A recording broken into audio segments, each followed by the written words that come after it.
बच्चों आज हम केमिस्ट्री में अध्याय 7 पी ब्लॉक एलिमेंट के बारे में चर्चा करेंगे। ठीक है, ये समझ लीजिए आपका प्रस्तावना या कह सकते हैं कि इंट्रोडक्शन के रूप में बनाया जा रहा है। आपका कल से आपका मतलब सारे पी ब्लॉक एलिमेंट्स के 15, 16, 17, 18वें ग्रुप के बारे में आपको चर्चा की जाएगी। तो आज हम एक इंट्रोडक्टरी लेक्चर ले लेते हैं। फर्स्ट लेक्चर है हमारा, लेक्चर फर्स्ट है। तो देखिए आवर्स ये है हमारे सामने आधुनिक आवर्त सारणी एज अ फॉर्मूलेट रूप में। ठीक है, हमारे आधुनिक आवर्त सारणी को 1 से ले तक के 8 ग्रुपों में बांटा गया है। ऊर्ध्वाधर स्तंभों को ग्रुप कहा जाता है और लगातार 7 आवर्तों में बांटा गया है।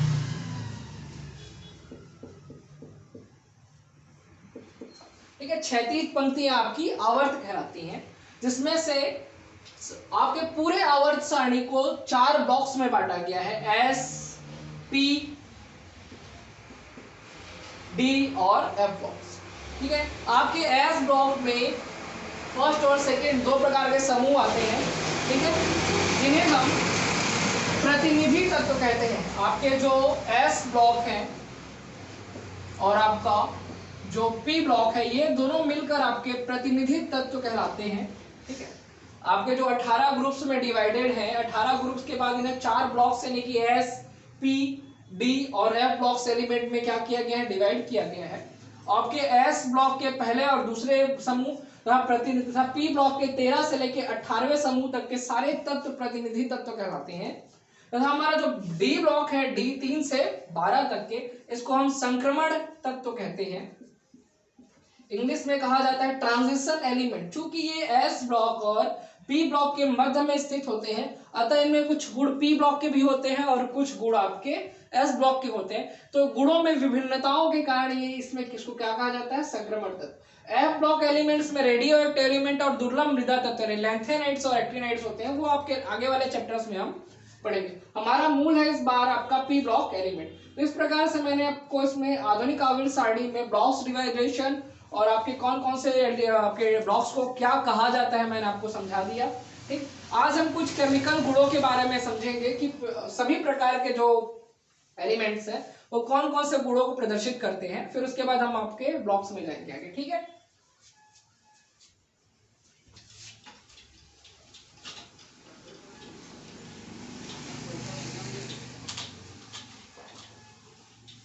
देखिए पी ब्लॉक एलिमेंट की खासियत होती है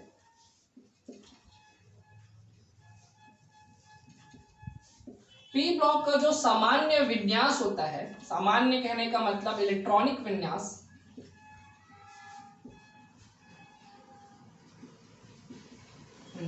वो NS2 तथा NP126 होता है। कहने का मतलब इसमें जो s ऑर्बिटल्स है वो कंप्लीटली भरे होते हैं तथा जो p ऑर्बिटल है वो क्रमशः 1 से ले तक के 6 तक भरे जाते हैं। आरी बात समझ। जैसे हम बोरान फैमिली की बात करेंगे तो p में 1 इलेक्ट्रॉन रहेगा। अब और आगे फैमिलीज में जाते रहेंगे तो एक एक इलेक्ट्रॉन बढ़ते हैं। कहने का मतलब 1 से लेकर 6 तक के उसमें इलेक्ट्रॉन भरे जाएंगे, पर हमेशा इसका जो अंतिम इलेक्ट्रॉन है वो p ऑर्बिटल में जाएगा, इसलिए इसको पी ब्लॉक एलिमेंट कहा जाता है। देखिए सभी प्रकार के जो एलिमेंट्स हैं वो एक निश्चित रूप से कुछ केमिकल प्रॉपर्टीज दिखाते हैं, जैसे रासायनिक गुण की बात करते हैं। ठीक है, तो रासायनिक गुणों में पहला आता है, या आपने पिछली कक्षाओं में भी पढ़ा होगा, परमाणु त्रिज्या। तो देखिए परमाणु त्रिज्या हम किसको बोलते हैं?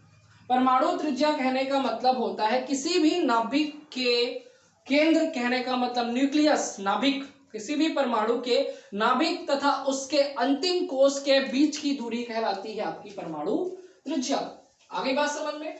जैसे ये हमारा सोडियम का हमने मान लो नाभिक बनाया, सोडियम 11 का, ये हमारा न्यूक्लियस है। पहले कोश में 2 इलेक्ट्रॉन, दूसरे कोश में 8,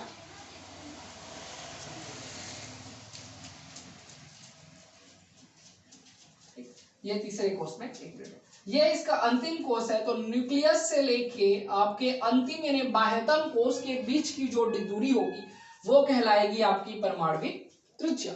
ठीक है, तो गुणों की बात जब करेंगे तो हम आगे देखेंगे, तो जनरली हम देखेंगे तो पी ब्लॉक एलिमेंट से लेके किसी भी एलिमेंट में हम जाते हैं, किसी भी ब्लॉक में, जब हम ऊपर से नीचे की ओर आते हैं तो हम देखते हैं कि परमाणु क्रमांक धीरे धीरे धीरे धीरे बढ़ रहा है। ठीक है, परमाणु क्रमांक बढ़ता है तो किसी भी परमाणु में कोषों की संख्या भी बढ़ती है। ठीक है, कोषों की संख्या बढ़ेगी तो न्यूक्लियस से कोष की दूरी भी लगातार क्या होती जाएगी, बाह्यतम कोष की दूरी बढ़ती जाएगी। मतलब कि किसी भी समूह या ग्रुप में हम ऊपर से नीचे की ओर आते हैं तो परमाणु त्रिज्या का बढ़ना स्वाभाविक होता है। आ गई बात समझ में? तो परमाणु त्रिज्या कहने का मतलब किसी भी परमाणु के नाभिक तथा उसके बाह्यतम कोष के बीच की दूरी को परमाणु त्रिज्या कहा जाता है।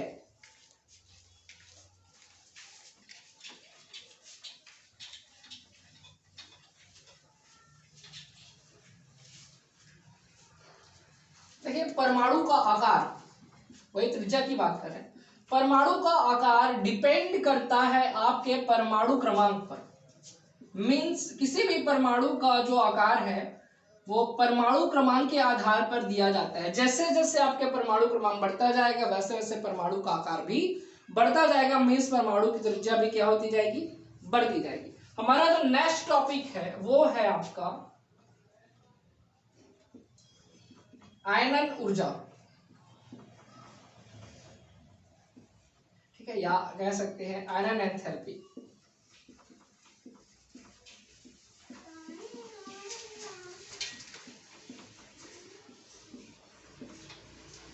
अब देखिए, मान लेते हैं ये आपका जो परमाणु है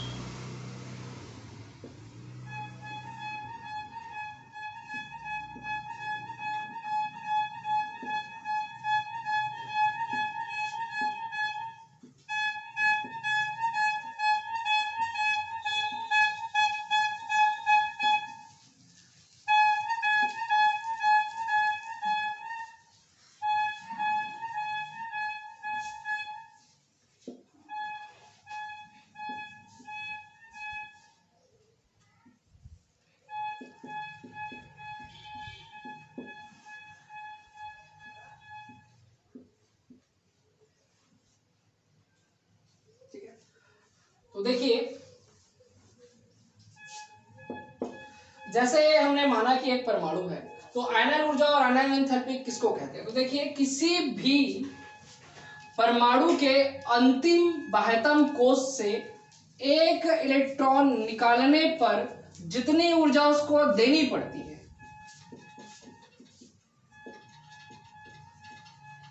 आगे बात समझ में, किसी भी परमाणु के बाह्यतम कोष से एक इलेक्ट्रॉन निकालने के लिए आवश्यक न्यूनतम ऊर्जा ही कहलाती है आपकी आयनन ऊर्जा या आयनन एंथैल्पी। आगे बात समझ में, किसी भी परमाणु के बाह्यतम कोष से एक इलेक्ट्रॉन निकालने हेतु आवश्यक ऊर्जा की मात्रा ही कहलाती है आपकी आयनन ऊर्जा या आयनन एंथैल्पी। तो देखिए, इसका परमाणु आकार या परमाणु त्रिज्या से किस प्रकार का संबंध है, तो समझिएगा कि जैसे जैसे परमाणु का आकार बढ़ते जाता है वैसे वैसे आपके परमाणु यानी बाह्यतम कोष की दूरी भी क्या होती जाती है, बढ़ती जाती है। तो यहाँ पे एक चीज है कि उससे पहले आप एक डेफिनेशन निकाल पढ़ लेंगे, नाभिकीय आवेश, या कह सकते हैं आप प्रभावी नाभिकीय आवेश।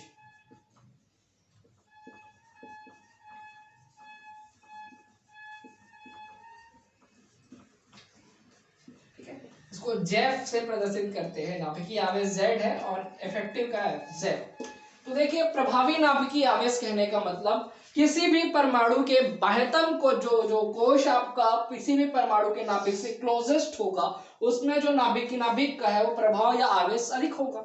मतलब जो आपका प्रभावी नाभिकीय आवेश है वो कोषों और न्यूक्लियस के बीच की दूरी पे डिपेंड करता है। अगर आपका जो कोष है वो न्यूक्लियस के बहुत पास है तो आपका नाभिकीय आवेश ज्यादा होगा, और जैसे जैसे आपके कोषों की संख्या बढ़ती जाएगी बाह्यतम कोष नाभिक से बहुत ज्यादा दूर होता जाएगा और उस पर नाभिक का जो आवेश या आकर्षण बल है, जो प्रभाव है, वो धीरे धीरे धीरे धीरे कम होता जाएगा। मतलब परमाणु आकार पे बढ़ने पर बाह्यतम कोष की न्यूक्लियस से दूरी बढ़ती जाती है और प्रभावी नाभिकीय आवेश का मान धीरे धीरे कम होने लगता है। तो देखिए, जब हम किसी भी ग्रुप में ऊपर से नीचे की ओर आएंगे तो हम पाएंगे कि परमाणु क्रमांक धीरे धीरे बढ़ रहा है। मतलब न्यूक्लियस से आपके बाह्यतम कोष की दूरी भी धीरे धीरे बढ़ रही है, और बाह्यतम कोष की दूरी अगर नाभिक से बढ़ती जाएगी तो आपका नाभिकीय आवेश की मात्रा कम हो जाएगी, तो जो बाह्यतम कोश से इलेक्ट्रॉन निकलने की संभावना है वो बहुत ज्यादा अधिक हो जाएगी, मतलब आपको ऊर्जा की आवश्यकता कम पड़ेगी। हमारी बात समझ में? ठीक है, दो इसका एग्जांपल इस तरीके से समझ सकते हो कि दो चुंबक एक दूसरे से काफी पास है तो खींचने में ज्यादा पावर लगाना पड़ता है, पर जैसे जैसे दो चुंबक को आप दूर ले जाते हैं ज्यादा पावर नहीं की जगह कम पावर लगाना पड़ता है अलग करने के लिए। तो उसी प्रकार से आपके बाह्यतम कोश की दूरी अगर न्यूक्लियस से बढ़ती जाती है तो आपको जो अंतिम कोश से इलेक्ट्रॉन निकालने की संभावना वो अधिक हो जाएगी और आपकी ऊर्जा की आवश्यकता कम हो जाएगी। मीन्स आपको ग्रुप में जब आप ऊपर से नीचे की ओर आएंगे तो आपका परमाणु आकार बढ़ेगा, आपका परमाणु त्रिज्या बढ़ेगा, आपका परमाणु क्रमांक बढ़ेगा, लेकिन नाभिकीय आवेश की मात्रा कम हो जाएगी। उसी साथ साथ आपका क्या हो जाएगा, आयनन ऊर्जा की मात्रा भी क्या हो जाएगी, कम हो जाएगी। आप इस प्रकार से कह सकते हैं किसी भी ग्रुप में ऊपर से नीचे आने पर परमाणु आयनन एंथैल्पी या आयनन ऊर्जा की मात्रा कम हो जाती है।